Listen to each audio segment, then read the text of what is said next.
샬롬. 오늘도 우리 하나님의 은혜와 평강이 우리 사랑하는 성도님들의 삶 가운데 함께하기를 바라겠습니다. 오늘 우리에게 주시는 하나님의 말씀 함께 나눕니다. 욥기 38장 22절에서부터 38절까지 말씀 가지고 함께 나누겠습니다. 내가 눈 곳간에 들어갔었느냐, 우박 창고를 보았느냐, 내가 환난 때와 교정과 전쟁의 날을 위하여 이것을 남겨두었노라. 광명이 어느 길로 뻗치며 동풍이 어느 길로 땅이 흩어지느냐. 누가 홍수를 위하여 물길을 터주었으며 우리와 번갯길을 내어주었느냐. 누가 사람 없는 땅에 사람 없는 광야에 비를 내리며 황무하고 황폐한 토지를 흡족하게 하여 연한 풀이 돋아나게 하였느냐. 비에게 아비가 있느냐. 이슬방울은 누가 낳았느냐. 얼음은 누구의 태에서 났느냐. 공중의 서리는 누가 낳았느냐. 물은 돌같이 굳어지고 깊은 바다의 수면은 얼어붙느니라. 내가 묘성을 메어 묶을 수 있으며 삼생의 띠를 풀 수 있겠느냐. 너는 별자리들을 각각 제때에 이끌어낼 수 있으며 북두성을 다른 별들에게로 이끌어 갈 수 있겠느냐. 네가 하늘의 궤도를 아느냐. 하늘로 하여금 그 법칙을 땅에 베풀게 하겠느냐. 네가 목소리를 구름에까지 높여 넘치는 물이 내게 덮치게 하겠느냐. 내가 번개를 보내어 가게 하되 번개가 네게 우리가 여기 있나이다 하게 하겠느냐. 가슴속의 지혜는 누가 준 것이냐. 수탉에게 세기를 준 자가 누구냐. 누가 지혜로 구름의 수를 세겠느냐. 누가 하늘의 물주머니를 기울이겠느냐. 티끌이 덩어리를 이루며 흙덩이가 서로 붙게 하겠느냐. 아멘. 예, 하나님께서는 지금 욥에게 계속해서 무슨 말씀을 하고 계시는 것입니까? 온 우주 만물의 통치자, 온 우주 만물의 질서자, 모든 것들을 다스리고 통치하시는 그 하나님에 대해서 지금 이야기해주고 있는 것이죠. 오늘 우리가 지금 하나님께서 이 하시는 말씀 하나하나 살펴보게 되면은 우리가 무심코 잊어버리고 살았던 그런 하나님의 놀라운 섭리, 정말 하나님께서 온 이 우주 가운데에 어느 한순간에도 그 존재를 나타내지 않으시는 것이 없다는 것을 우리는 이 말씀을 다시 한번 보면서 느낄 수가 있는 것입니다. 먼저 하나님께서는 지금 뭐라고 말씀하고 계십니까? 온 우주의 이 기후를 통치하시고 다스리시는 분이 우리 하나님이시다. 지금 이렇게 말씀하고 계시죠. 자, 22절 보겠습니다. 내가 눈 곳간에 들어갔었느냐, 우박 창고를 보았느냐. 예, 이 하늘에서 내려지는 눈, 비, 그리고 우박 같은 이런 모든 자연의 현상, 그런 기후의 현상. 여러분, 우리는 무심코 그것이 그냥 눈이 내리는가 보구나, 우박이 떨어지는가 보구나, 비가 내리는가 보구나, 그렇게 생각하지만은 하나하나 생각해 보세요. 이게 얼마나 신비로운 일입니까? 그것을 어떤 사람이 그런 것들을 조율할 수가 있겠습니까? 오직 하나님만이 필요에 따라서 비를 내리시고 우박도 내리시고 눈도 내리시면서 그 모든 것들을 시시때때로 변화시키시는 그 하나님, 이 모든 우주 만물 가운데 그것을 통치하시고 질서를 잡아가시는 그 하나님의 모습이 보이지 않습니까? 그 비가 내림으로 인하여서 그 마른 땅에 그 빗물이 스며들면서 또 거기서 또 연한 잎이 나면서 새로운 식물들이 자라나게 하는 이 오묘한 신비, 모든 곡식들이 그 가운데서 자라나게 하는 이 오묘한 신비, 그 곡식이 자라기 위하여서 또 광명한 햇빛을 비춰주는 그 오묘한 신비, 그리고 정말 이 사막과 바다와 땅을 나누시면서 그 모든 것들 가운데 그 자리에 있게 하시는 그 하나님의 놀라운 질서, 우리가 무심코 그냥 당연히 있을 거라고 생각하고 당연히 벌어질 일이라고 생각하는 이 모든 것들이 하나하나 가만히 살펴보게 되면은 하나님의 그 신비함이 우리는 다 느껴질 수가 있다는 것입니다. 어느 누가 이 모든 것들을 바라보면서 하나님이 없다 할 수 있겠습니까? 이 모든 것들을 통치하시는 것들 이 모든 일들이 그냥 자연스럽게 벌어지는 일이겠습니까? 이 모든 것들을 조율하시고 통치하시는 분, 질서를 잡아가시는 분이 우리가 이 자연에서만 가만히 관심을 가지고 기울여 봐도 우리가 이 살아계신 하나님을 만날 수 있고, 살아계신 하나님께서 지금도 여전히 현존하시면서 우리 이 살아가는 이 삶 가운데 역사하신다는 것을 우리는 이 자연 현상만 보아도 우리는 언제든지 알 수가 있다는 것이죠. 말씀 가운데 계속해서 보세요. 지금 자 25절 봅니다. 누가 홍수를 위하여 물길을 터주었으며 우레와 번갯길을 내주었느냐. 예, 천둥이 치어지고 번개가 치어지는 이 현상들, 이 자연 현상에서 벌어지는 이 부분들 보게 되면 천둥이 어떻게 치면 인간이 만들어낼 수 있습니까? 번개가 치어지는 이 모든 것들 다 하나님의 그 뜻 가운데, 하나님의 섭리 가운데, 하나님이 잡으신 그 질서 가운데에서 다 이렇게 이루어지는 부분들이란 거 우리는 조금만 생각을 하고 조금만 관심을 가지고 봐도 알 수가 있다는 것이죠. 마치 우리는 그냥 자연 현상이니까는 이렇게 단순하게 넘길 수 있지만은 그 자연 현상이라는 것이 하나님의 그런 어떤 섭리가 없었으면, 하나님의 질서가 없었으면은, 하나님의 통치가 없었으면 이루어질 수 없는 부분이라는 것입니다. 그것뿐만이 아니죠. 또 하나님께서는 어떻습니까? 이 모든 우주의 질서를 잡아가고 있다는 것이 이 말씀 가운데 나오죠. 31절 봅니다. 네가 묘성을 메어 묶을 수 있으며 삼성의 띠를 풀 수 있겠느냐? 너는 별자리들을 각각 제때에 이끌어낼 수 있으며 북두성을 다른 별들에게로 이끌어갈 수 있겠느냐? 네가 하늘의 궤도를 아느냐? 하늘을 하여금 그 법칙을 땅에 베풀게 하겠느냐? 자, 보세요. 이 모든 그 별자리들이 있을 만한 곳에 다 있다는 것입니다. 우리가 하늘에 들어서 바라보는 이 별들이 그냥 생겨난 것이 아니라는 것이에요. 그냥 아무렇게나 세워진 것이 아니라는 것입니다. 다 하나님의 뜻 가운데 북두칠성이 있을 자리엔 북두칠성이 있는 것이고요. 다 하나님께서 빚어놓으신 이 놀라운 우주 만물의 질서가 그 안에 이 온 우주 가운데도 가득하다는 것입니다.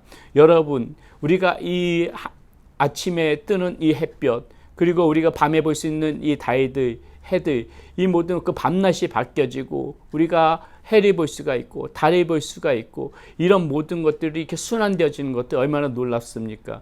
여러분 또 한번 생각해 보셨습니까? 해와 지구 사이의 이 거리가 조금만 가까워도 어떤 일이 벌어지겠습니까? 조금만 멀어져도 어떠한 일이 벌어질 수 있겠습니까?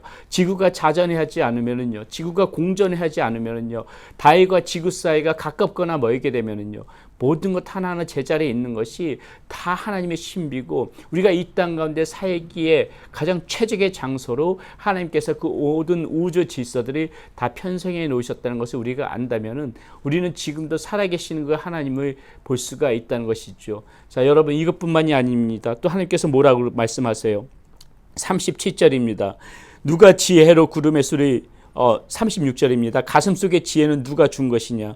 수탉에게 슬기를 준 자가 누구냐? 여러분, 우리 가운데 생각과 마음과 지혜를 주시는 분 누구세요? 이것도 놀랍지 않습니까? 우리가 무엇이간데 우리의 이 사람의 인체 구조에서 뇌를 주셔서 또 수많은 여러 가지 세포들을 허락하셔가지고 생각할 수가 있게 하고 하나님의 마음을 느낄 수 있게 하고 지혜를 주시고 이 모든 것들이 그냥 이루어진 것입니까? 하나님께서 그렇게 빚으셨기 때문에 하나님의 마음을 깨달을 수 있는 이 지혜, 이런 것들을 우리의 마음과 생각 가운데 다 우리의 몸의 구조 가운데 하나님께서 그렇게 만들어 놓으셔서 우리가 생각할 수 있고 또 우리가 지혜를 얻을 수 있는 거 아니겠습니까? 여러분 여기서 지금 하나님께서 수탉도 이야기를 해주고 있는데요. 아침마다 이 아침을 알리는 이 수탉의 울음소리, 그것이 자연스러운 것입니까? 신비롭지 않습니까? 어떻게 이 광명한 아침을 알고 그 아침을 알리는 수탉 소리가 아침에 그렇게 울려 퍼질 수가 있냐는 것이죠. 다 하나님께서 그 모든 일들 가운데 동물들에게도 지혜를 주시고 새가 울어야 됐던 새가 울게 하고 그 동물들이 여러 가지 소리들을 내게 하면서 그 나름대로도 다 하나님께서 그 가운데 질서를 잡게 한다는 것이죠. 돌고래가 초음파로 그렇게 길을 알 수 있는 거, 박쥐가 초음파로 길을 알 수 있는 거, 이런 모든 것들, 이런 것들이 다 하나님의 뜻 가운데, 질서 가운데 다 동물들도 제자리를 찾아가고 제자리 가운데 살아갈 수가 있다는 것입니다. 하나님의 지혜가 아니고서는 말할 수가 없는 것이에요. 하나님의 지혜가 아니고서는 이 모든 것들이 이루어질 수가 없는 것입니다. 그러므로 하나님께서 지금 이 욥에게 이런 설명을 하면서 지금 무엇을 말하고 있는 것이에요? 세상은 혼돈에 삼켜졌고 세상에 질서가 없다는 이 욥의 주장을 여기서 아무런 할 말도 할 수 없게끔 하나님께서 지금 이렇게 욥의 입을 다물게끔 하나님께서 설명하고 계신다는 것이죠. 우리는 오늘 이 말씀 가운데 무엇을 알 수가 있습니까? 우리는 어때요? 욥도 마찬가지지만은 이 땅에서 이루어지는 모든 일들을 다 자신의 관점에서 재단하려고 했습니다. 자신의 생각이 어긋나면은 그것이 불공평하다고 이야기하는 것이고, 자신의 뜻과 맞지 않으면 원망하는 것이고, 자신의 생각과 틀리면 그것이 잘못됐다고 생각하는 것이 욥도 그렇고 우리의 한계, 우리의 모습도 그렇고 그것이 한계라는 것이죠. 우리는 자꾸 우리의 생각과 우리의 뜻에 맞춰서, 우리의 관점에 맞춰서 모든 것들을 다 재단하려고 합니다. 우리의 생각대로 모든 것들이 다 이루어져야 된다고 그렇게 생각하기 때문에 그것이 잘못되면 하나님을 원망하고 하나님을 틀렸다고 이야기하는데요. 절대 그렇지 않다는 것입니다. 하나님께서는 모든 것들이 아우르시는 것이에요. 모든 것들이 아우르시면서 우리가 보지 못하는 것까지 하나님께서는 통치하시고 그 가운데 질서를 잡아가시기 때문에 우리는 그러한 하나님의 그 넓은 뜻, 하나님의 그 깊은 뜻을 우리는 알지 못하기 때문에 당장 우리의 눈안에서 그것이 재단하는 것이 아니라 하나님의 관점에서 지금 하나님께서 모든 것들을 재단하고 계시다는 것을 그것을 신뢰하면서 믿으면서 나가야 된다는 것입니다. 우리의 눈에 흡족하지 않다고 해서 그 반대편 쪽에서 어떤 이들을 하나님께서 버리고 계시는지를 모르는 거예요. 당장 지금 나한테 불이익이 있다고 해서 나한테 정말 이해할 수 없는 일들이 벌어진다고 해서 그것이 다가 아니라는 것입니다.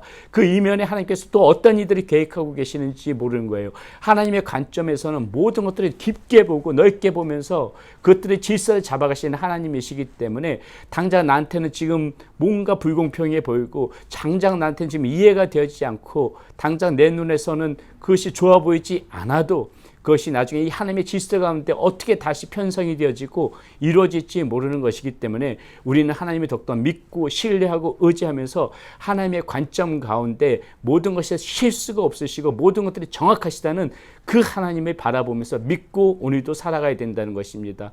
우리가 그런 하나님, 지금 우리가 말씀에서 본 것처럼 한 치의 오차도 없이 정확하신 그 하나님이란 것을 우리가 믿는다면은 우리는 그 하나님만 바라보면서 더욱더 신뢰하고 그 하나님을 믿고 하나님 앞에 의지하면서 살아갈 수가 있는 것입니다. 사랑하는 여러분, 오늘도 그런 하나님을 바라보면서 믿으면서 신뢰하면서 살아가는 그런 성도님들이 되시기를 바라겠습니다. 하나님은 절대 실수하지 않으십니다. 하나님이 항상 정확하시고 하나님은 반드시 우리의 모든 삶 가운데서도 질서를 잡아주시는 그 하나님, 우리들의 삶을 인도하시는 그런 하나님이십니다.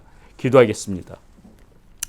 하나님, 온 우주 만물을 통치하시고 그 질서를 잡아가시는 하나님을 보면서 한치의 실수도 없으시고 모든 것이 정확하신 그 하나님을 다시 한번 우리가 믿고 깨닫게 됩니다. 우리가 그러한 하나님을 믿는다면은 당장 눈앞에 내 눈에 이해가 되지 않는다고 해서 불평하고 원망하는 것이 아니라 더욱더 하나님을 신뢰하며 믿으며 나갈 수 있는 우리의 모습 될 수 있도록 인도하여 주시옵소서.